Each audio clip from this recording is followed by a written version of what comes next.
Welcome to the Plain Talk Podcast. I am your host, Rob Port.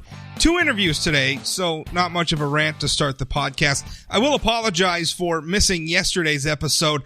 I had a little bit of a technical difficulty when it came time to interview Senator Kramer.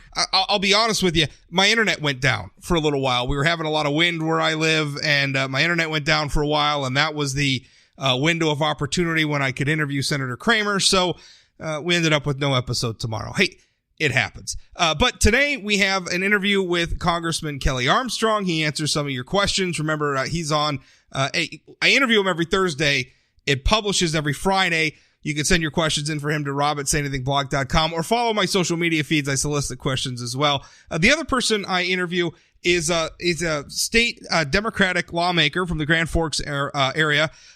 His name is Matt Eidson. And well, it's kind of unusual. He's now working as a journalist in state media. He's working for the Grand Forks Herald, which is owned by the company that I work for, Forum Communications Company, and also is working for Prairie Public, and he's a Democratic state lawmaker, and that's unusual. I mean, we live in an era of fake news. We live in an era where a lot of people feel the media has a definite ideological slant to it. A lot of people, from my perspective, the conservative side of things, feel like the press has kind of a left-leaning slant, and here's a Democratic lawmaker working for the press as a straight news reporter. It's kind of interesting. Well, you talk with him about that and explain how he's gonna address some of the obstacles with that. I'll be honest with you, I don't think that those are compatible jobs. I don't think that a person can be an elected official and a journalist and do all the things you need to do a good job in both arenas. But you'll hear Matt explain how he's going to try to accomplish that. Both interviews coming up straight ahead right after this. This episode of the Plain Talk Podcast is brought to you by Energy of North Dakota. Oil and natural gas from North Dakota strengthens all of America. And through our abundance of talents, innovations, and technologies, energy responsibly produced here translates to worldwide economic stability.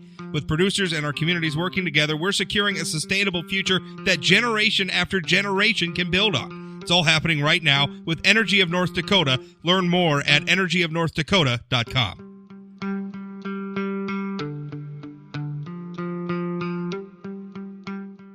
Matt Eidson joins me now. He is a Democratic state lawmaker from the Grand Forks area and most recently a working journalist, which is a little bit interesting. He is working with Prairie Public News, which is a public news organization covering North Dakota, our region. And he's also working now for the Grand Forks Herald. Now, of course, the Grand Forks Herald is part of Forum Communications, which is also the company that I work for. So, Matt, I guess we are colleagues, co-workers. We work together. But a lot of people are kind of raising eyebrows because you hold elected office, and now you're going to be working in journalism, and I think a lot of people are kind of scratching their heads at that, and I wanted to have you on just to talk about it. Certainly, and I can certainly understand a lot of the trepidation that some people might have when it comes to me being a journalist, but then also being a sitting lawmaker. I think one of the most important things to remember is that this is just a temporary thing. It's for this summer. My internship with Prairie Public will end right around the time that I start my master's in the fall. And then so far as the Grand Forks Herald, I don't have a clear-cut timeline on how long I'll be writing for them. I know they've been searching for new writers to take over a lot of the beats because there's a lot of reporters that are leaving. So since I have worked for them in the past, they're just kind of bringing me on to help out for the time being. And I've had several conversations with the editor of the Herald to make sure that, anything where there might be any sort of conflict of interest or any sort of issue, I know where that line is, so I know to back out and hand it over to another reporter if it comes to that. How do you define a conflict of interest? Because, I mean, obviously you work for the legislature. The legislature makes the laws for the whole state.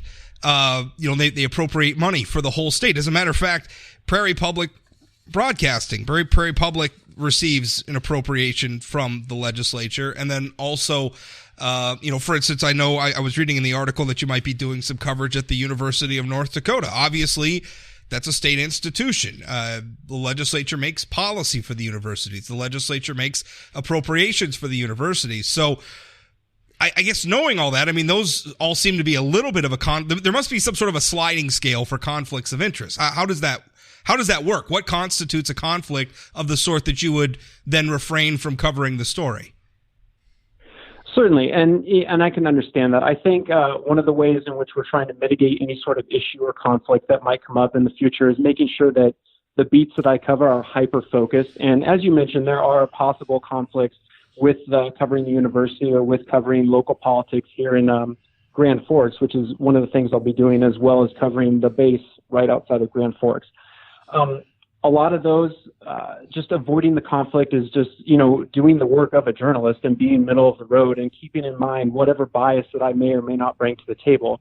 And, I would argue that any journalist has to worry about that kind of thing. Yeah. Any journalist has ways that they feel about a particular issue, and they just have to be mindful of that. So when they write that article or they, make that segment for radio, they have to make sure that it doesn't, that nothing that they believe personally comes through on that article. And, I think a lot of journalists have the advantage where they can be private about that kind of thing. They don't have to let people know that, I'm a Democrat or I'm a Republican or, whatever the case may be. You do. I mean, that's public record. You have a voting record at the legislature. I mean, there's just no avoiding it. And I'll be honest with you. I have been an advocate in the past. Nobody's unbiased. We're all biased. We're all looking at the world. We try to be fair. But nobody's without bias because we all have our life experiences that have shaped us, that have shaped how we view the world. It's just the way it is. Nobody's perfect. And so in a lot of ways, I've long argued that reporters ought to stop pretending that they're biased and stop hiding their biases and just put them out there and then report fairly anyway. I agree with that. But to me, it's even a different thing than being a member of elected office. Now, what I do is different than what you do. I'm a commentator. I don't think there's usually I don't leave a lot of ambiguity about where I come down on an issue. So, nobody knows where but I would never try to do my job, even considering that I have more latitude to be biased than you would as a straight news reporter. I would never hold elected office and work this job at the same time. I don't think it would be possible.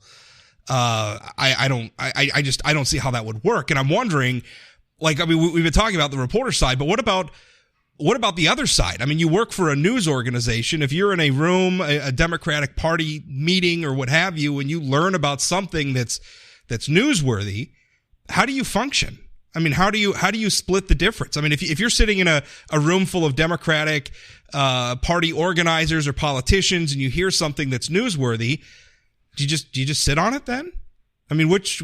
Yeah, sure. Sorry to cut you off.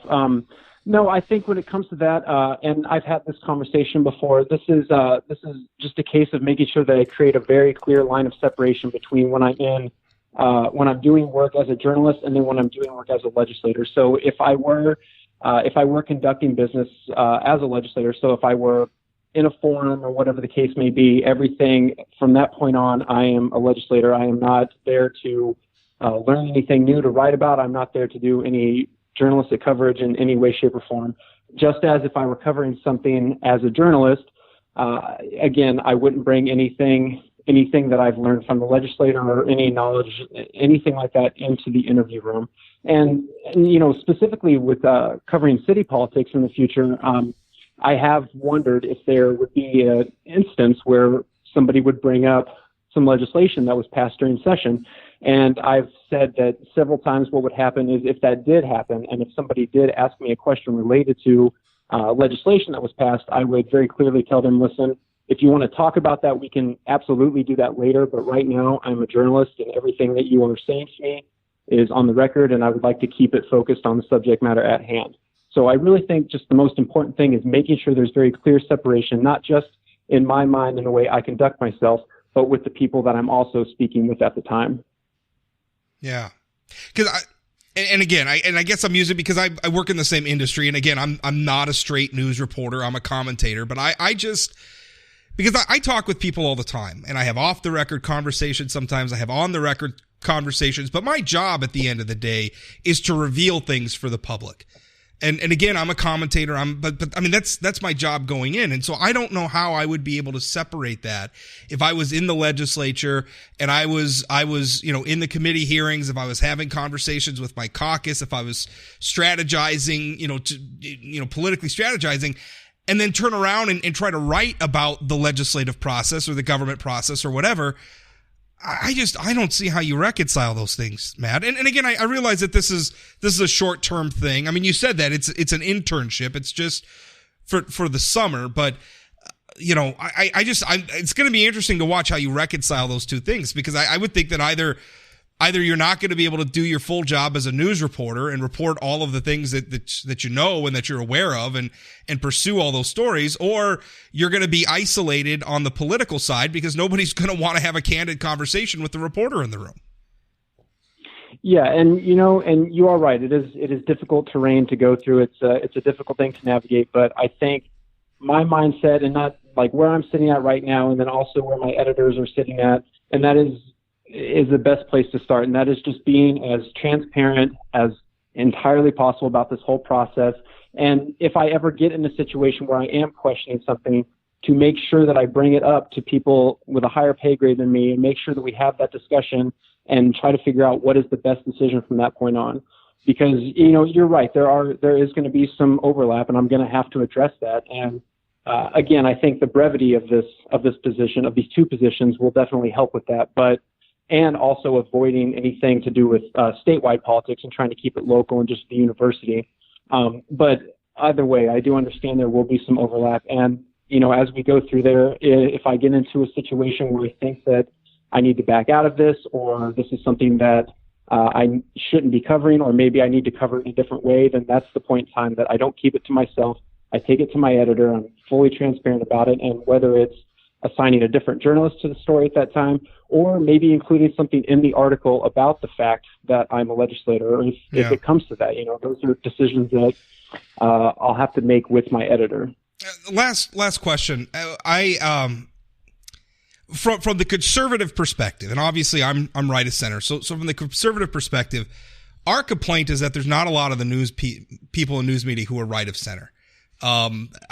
Especially in the social media age. I mean, we can see, the reporters on Facebook, on Twitter, or what have you, and, what their feelings are. Their ability to hide some of those biases has evaporated very quickly. And you look across the news media, right, and it's overwhelmingly Democrat. Well, we also live in an era with fake news, and I don't like a lot of what President Trump has said about the news media, calling them the enemy of the people. I think that's wrong, but I think he has been able, with his fake news mantra, has been able to tap into some very deep-seated feelings that the public has in terms of trusting the news media. And so in that context, where people see the news media sort of leaning to the left and have diminished trust in the news media, here we find out that two of the most important media outlets in our state, Prairie Public and the Grand Forks Herald. And by the way, I'm a daily Prairie Public listener. I listen to it waking up every morning. Don't tell my conservative friends that I listen to public radio, but I do every morning. I love the content. But it's I mean, these are two very prominent media outlets that have literally hired a partisan elected official to work for them. I think in this age, I think there's a lot of people out there who are going to be saying, well, this just proves what we've been saying all along. It's liberal media. And I can certainly understand that sentiment. I would argue the fact that my political affiliation, so a lot of what you just spoke about, liberal media or fake news, whatever the case may be, that is something that sometimes it's more apparent, but sometimes it's just people and their perceptions Sure. with what they're reading. Oh yeah. Now, I think one advantage that I can bring to the table is that you know where I'm coming from, and I would argue more importantly, I know where I'm coming from. I'm very aware of the fact that I am a Democrat and that I am a sitting legislator. So that is something that I'm going to keep in mind every single time I write an article.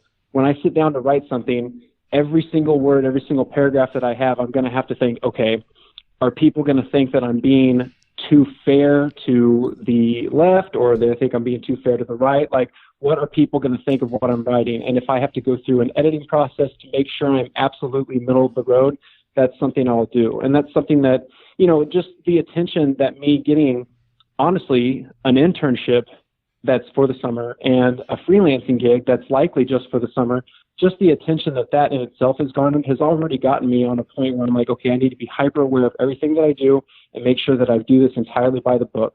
And if I am in a position where I feel like I need to back out or I'm uncomfortable about something I'm covering, then it's something that I'm going to deal with my editor, and I'm going to back out and I'm going to do the right thing. I think your intent is pure, Matt, and I don't see the job as an elected official and a job as a member of the press. I don't think that those are two hats that you can wear at the same time. I don't really think that you can reconcile and do the best possible job at both of them, because they're just, in a lot of ways, they just have contradictory interests. I don't know that anybody can do that. I know that we have had members of the news media in the legislature before. I'm thinking of a longtime Republican State Senator John Andrist, who was a newspaper publisher. In fact, is in the North Dakota Newspaper Hall of Fame. As just one example, Bill Devlin is currently in the legislature. Representative Devlin is works in the newspaper industry, but they also weren't beat reporters. They were publishers, and maybe, I don't know if that's a distinction without a difference. It's just, I don't know. It's certainly interesting. What are your long-term plans? I mean, obviously you're an internship here. If you obviously have aspirations for the news media, or is that where you're thinking long-term, your career path lies? So journalism is something that I've been interested in my whole life. Down to high school, I was part of my high school paper. And then even whenever I got out of high school, I originally planned to go to college right away and become a journalist, but I ended up joining the Marine Corps for about 8 years and then getting out. And at that point, I decided to pursue the dream now. Now that I am elected, obviously I'm going to have to make that decision going long term. I haven't made any decisions with that right now.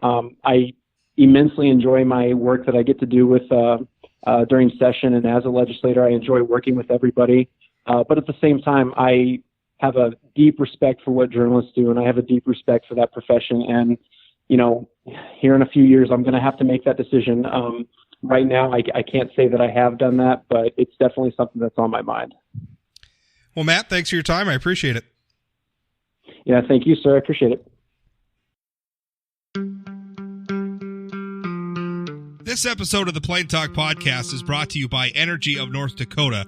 Oil and natural gas from North Dakota strengthens all of America. And through our abundance of talents, innovations, and technologies, energy responsibly produced here translates to worldwide economic stability. With producers and our communities working together, we're securing a sustainable future that generation after generation can build on. It's all happening right now with Energy of North Dakota. Learn more at energyofnorthdakota.com.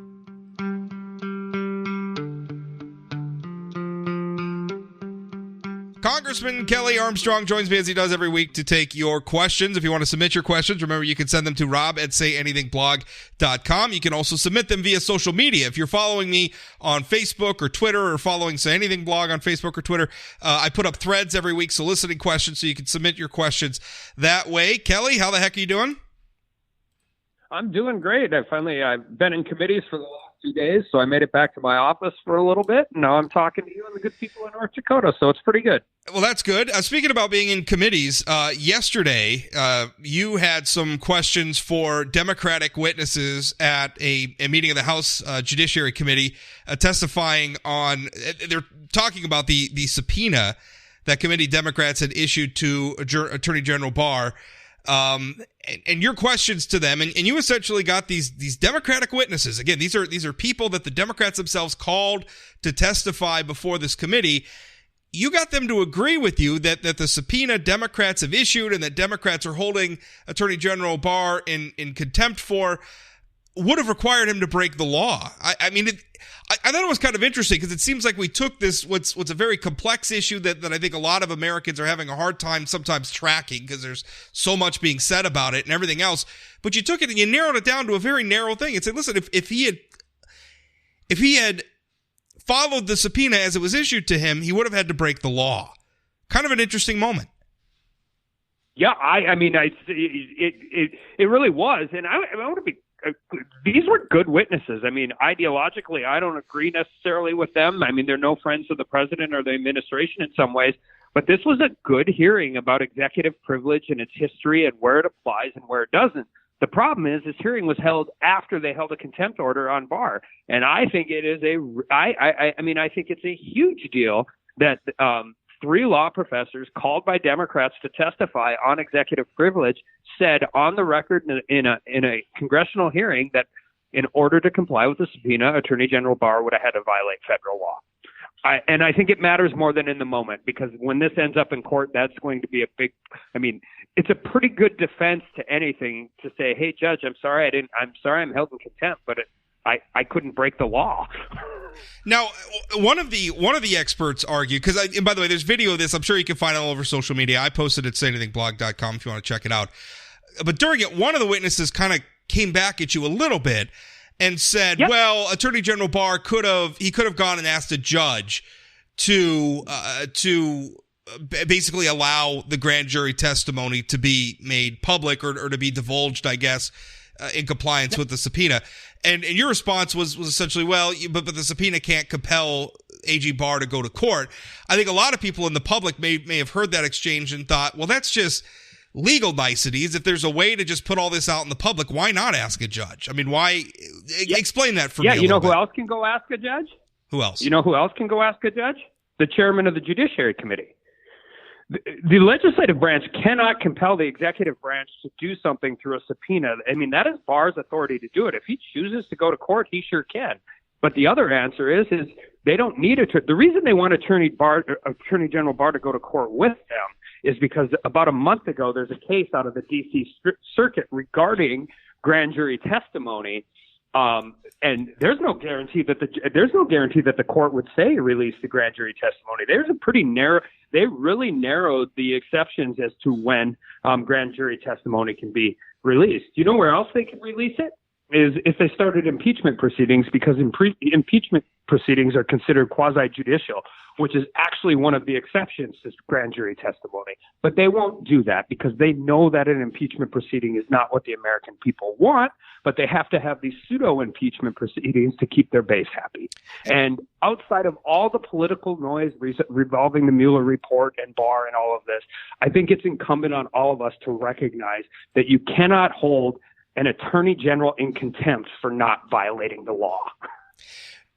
Now, just so we're full circle back to just, I think where we always end up when we talk about this, which is that this all just seems to be for show. Like a lot of times these committees, when they do investigations, they're sort of fact-finding, truth-finding missions. This just seems to be about generating headlines.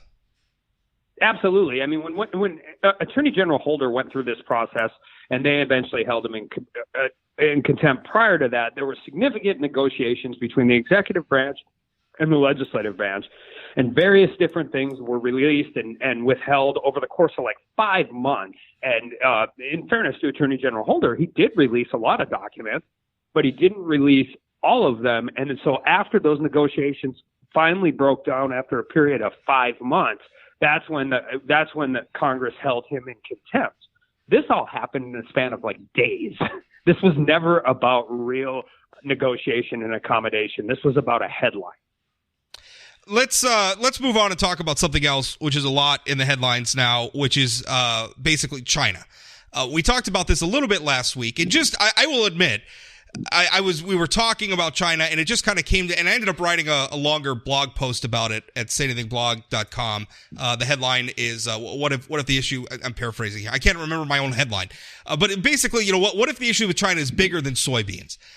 And my point was, and it started with our conversation last week, and then I kind of fleshed it out for a blog post, but this increasingly has, because we spent so much time talking about the trade war with China in terms of its immediate economic impacts on the United States. And in our region, that's, soybeans, I think, has kind of become the symbolic talking, I don't want to call it a talking point because I don't want to be dismissive of it. It's important, but sort of the symbolic issue with the trade war with China. Soybean farmers are being denied a very large market because President Trump is taking it to China on this. And my larger question is, what if trading with China, our assumptions that we've made about trade with China going all the way back to the Clinton administration, when we first started bringing China into the fold in the global economy. We gave them most favored status. We moved them up to full normal trade status. We did all of these things, and yet, the assumption was by doing these things, we were going to get China to reform some of their, civil rights abuses. We're going to make them better global neighbors, essentially. And I'm not sure that it's worked. I mean, you look at China today, they're an enormous threat to us on multiple fronts. They're an enormous threat to their own people. They've got millions of people in concentration camps. What if our stated goals in trading with China as an authoritarian communist regime isn't working? And what if maybe we shouldn't be trading with China anymore? Well, I there's a lot to decouple there. And I know. I think the article is, accurate in that I will say that there is no bigger strategic threat to the United States, either economically or militarily, particularly when we go into 5G and where we're going to get into different areas than China. And there has not been, and it was a laudable goal, all partisanship aside. I mean, that has worked when we have done that with other countries. Oh, it has. We have developed democracies.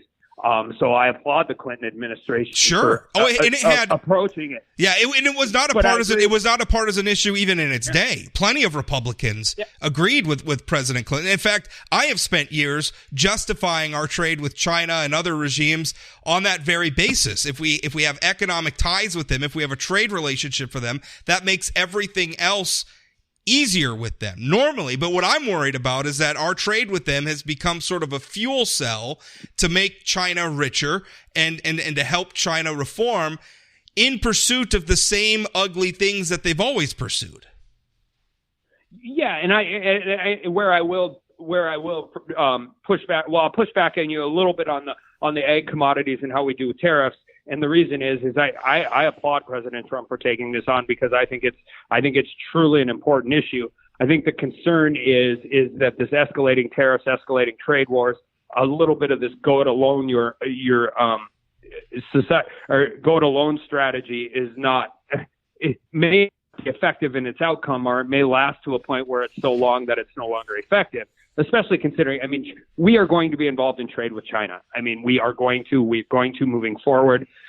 We need to get better at it. We need to get better at their thefts of intellectual property. We need to have serious conversations about what they're building up for satellites in space, their military, and more importantly, how they are making inroads in a lot of developing nations across the world. When we shrink from the world in commerce, it never usually ends up well for us. We've done it 3 or 4 times in the history of this country, and it's always evolved into a mistake rather than something else.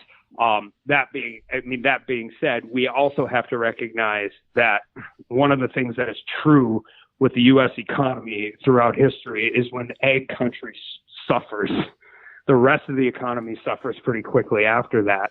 And politics is politics. It's great that the president is doing these things, but we got to protect the economies in North Dakota, particularly the ag economies, because otherwise long-term solutions don't solve short-term bankruptcy. Yeah, well, but that's the balance, right? There's the rub. We have the politics of the moment where real people can be hurt about this, but then we also have the larger long-term question of what's our relationship with China is going to be. I don't know that there's any simple answers, and I'm not disputing President Trump's approach to this. I'm not saying that soybean farmers should just suck it up either. I'm just saying there's another facet to this that I'm not sure is getting as much attention perhaps as it should. The oversimplification of that, Rob, outside of all the other stuff, is China's on the moon because they're good at theft, not because they're good at technology. Yeah. Well, and as we continue to deal with this, and the other answer is from a society like ours, we'll pay $800 as consumers. We'll pay $800 for a cell phone, but we won't if we can get it for $720 and $720. And this affects the job economies. All of these things. It's one of the reasons why I argue against the national minimum wage is because all you do is end up offshoring those types of jobs, and a lot of those go to China. It also goes into the climate change debate because they control 90% of the rare earth metal market, which is where we need all of these materials to build batteries for storage for wind or solar or electric cars. So it's a huge strategic They're a huge strategic threat to us in just about every area of the economy. We just need to do it in a way that doesn't completely bankrupt farm country in the process. While we're on this topic, I want to ask you very quickly about a press release the North Dakota Democratic Party put out this week, dated May 15th. The headline is, "Hello, Congressman Armstrong." And they're hitting you because they're saying that there was no statement on your website, that your social media is lively, but you haven't really said anything about the trade war or the collapse and negotiations between the Trump administration and China. This is their statement. I quote, "When you are the only congressman for a state like North Dakota, you have to understand agribusiness. And when your constituents are putting their livelihoods on the line, you cannot remain silent. You just can't," said Allison Jones, communications director for the Democratic Party. "North Dakotans at least deserve to know if Congressman Armstrong will stand up to the administration or will blindly cheer for reckless strategies that continue to devastate North Dakota's agriculture economy. They deserve better than Kelly Armstrong's silence." I know you haven't been silenced, though, because just last week, you commented on your position on this issue relative to the Trump administration's position. So it's not like you haven't been silent, but they're saying you haven't been doing enough to communicate this. Have you been avoiding this issue on your social media? No, I've been dealing with the social media the way I do it. I did 3 Ag Country interviews, radio interviews in the last 48 hours. If anybody calls from press, I mean, you know this about me. If anybody calls and wants to know my position on anything, we'll put it out there. I mean, it's we don't do press releases because, quite frankly, there's only about 15 people in the entire state that read press releases. I've been involved in North Dakota politics for a very long time. I'm one of them, but yeah, okay. Yeah, absolutely. But I mean, if anybody wants to know my position, you'll be hard to find a radio guy or a newspaper guy or a TV guy or a girl in North Dakota that I don't respond to when I get asked for a comment. And we're running 3 committees deep and working our tails off down here to try and represent North Dakota in the areas where we're doing it, and we'll continue to do that. Question from a listener. Dwayne asks, is the National Popular Vote movement, which is a threat to a small population like North Dakota, going to be successful in going around the Constitution? Well, I think what he's referring to is all these state legislatures that are passing essentially laws that say their electoral votes will go to whoever wins the national vote.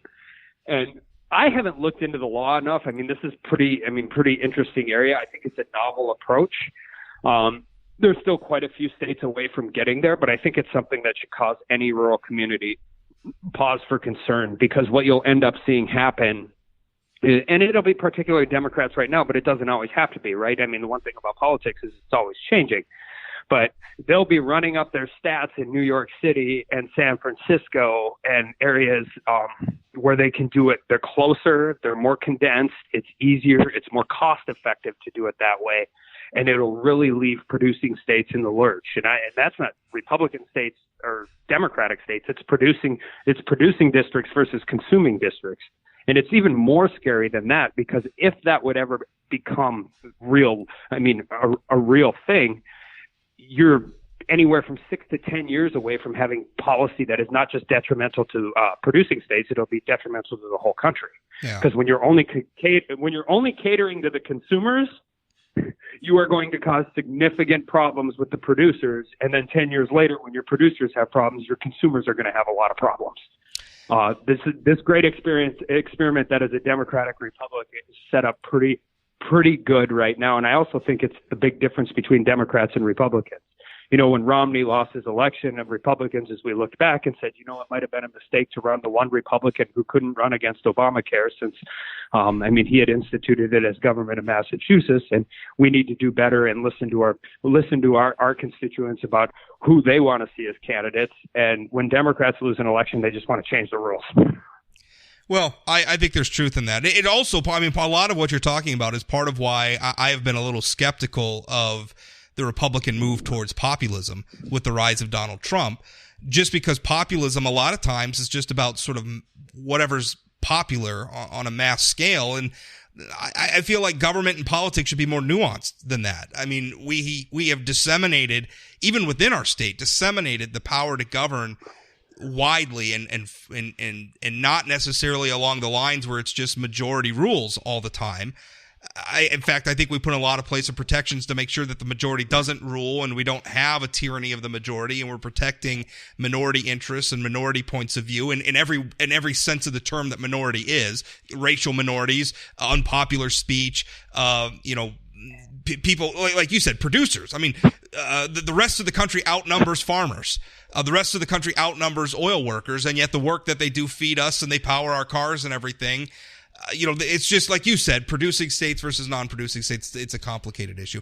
I want to move on. Joshua has a question. He says, what is he going to do to avoid yet another illegal war in the name of big oil? What is he doing to work towards ending the other illegal wars we've been involved with since 2003? Does he understand how a declaration of war works? Who is charged with declaring war? So I guess 4 questions there. I'm assuming his first one is referencing what's going on with Iran. So maybe the first question is, what is he going to do to avoid yet another illegal war in the name of big oil? What's your view on the situation with Iran?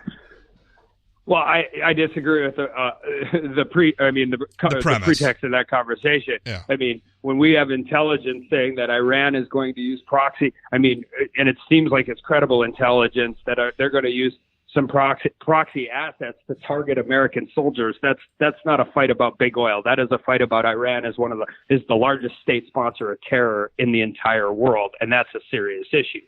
Now, I've said this before, and I'll continue to say this, that one of the biggest problems in Congress is we abdicate our responsibility on these issues. I always say, Madison, when he was talking about Article 1 in the Congress and the legislative branch, he always said they will fight tooth and nail to protect their legislative authority. I think the one thing that Madison probably got wrong in that conversation is that for the most part, the legislative branch will fight tooth and nail to maintain their membership in the legislative branch. And if abdicating your responsibility makes it more likely for you to get reelected, I think Congress has been way too comfortable doing that. We've had this conversation about emergency orders. We've had that conversation. I think you could talk about it about a lot of our armed conflicts across the country or across the world. We need to do a better job of bringing that back. The problem, just the reality of that is that takes really, truly bipartisan, bicameral support. And I'm not sure this town's ready for that right now. His other question was, obviously he was talking about Iran, but he's also talking about working towards ending the other illegal wars we've been involved with. Now, setting aside his opinion that they're illegal wars, obviously talking about, I'm assuming, Iraq, Afghanistan. Your thoughts on that? Because we still have troops there. Your thoughts on that situation? Yeah, there's 2 sides to that. One, we need to engage them there so we don't engage them at home. But also, I think actually President Trump is more interested in solving these things in having drawdowns and not being involved in these endless, forever conflicts. And I think that's the right approach. We too often go into these things with no real defined metrics. And it's been very different since September 11th. The entire world changed when your conflicts were with organizations and not countries with uniforms and military. But we still have. We can't be continually involved in these things forever. We have to do a better job of getting there, dealing with what we're dealing with, and getting out. Kelly, thanks for your time. Thanks, Rob.